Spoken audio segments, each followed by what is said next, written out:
So how many archangels are there? The answer depends upon whom you ask. Traditionally, people think of the four archangels, Michael, Raphael, Gabriel, and Uriel. However, as I mentioned, only two are named in the traditional Bible. The Bible's book of Revelation tells us that there are seven archangels, and in the non-canonical book of Tobit, Raphael says he's one of seven. The Gnostics also held seven archangels in esteem. Historians believe that the sacredness of the number seven comes from the Babylonians' blend of religion and astronomy, which referenced at that point the seven planets' mystical powers. So which seven archangels made this list? That differs source to source, obviously.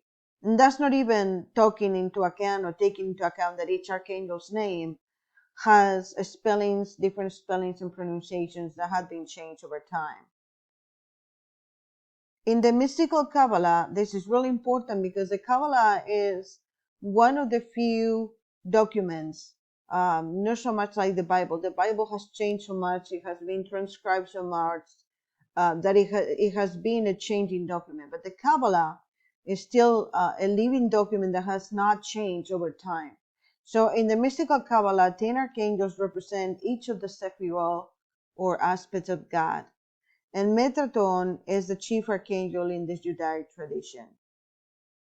So asking how many archangels exist is a little bit confusing because it does depend on what text you read and what is your background.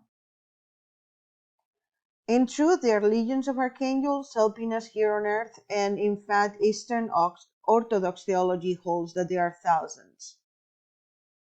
So I guess we're going to have to keep an open mind and become more trustworthy, welcoming archangels into our sphere of spiritual friends. Now, if you're concerned about lower energies, and this is for a student that asked me, I want to reassure you that there's no way that any fear-based physical or spiritual being could mimic the profound, warm, healing love and light that emanate from our beloved archangels of God. So, if you ask God, Jesus, and Archangel Michael to shield you from lower energies, then they'll be happy to ensure that the only beings of light are with you. And somebody asked me, because we talked about the tree of life the other day, if there were any lowered energy, fear-based spiritual beings. And the answer is yes. There are lower energy, fear-based spiritual beings whom some call angels, but who are actually earthbound spirits. For example, an archangel named Samael was once called the angel of light or the light bearer, but then Samael's life failed and he became vengeful and dark.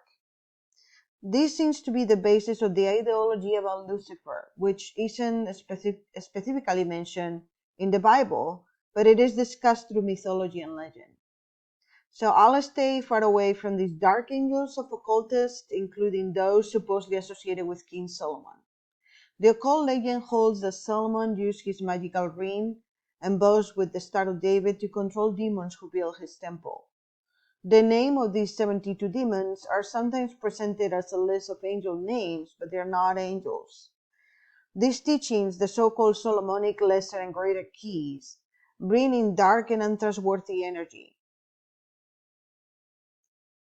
So some occultists invoke the names of the sacred archangels, Michael, Raphael, Gabriel, and Uriel, in fear-based ceremonies.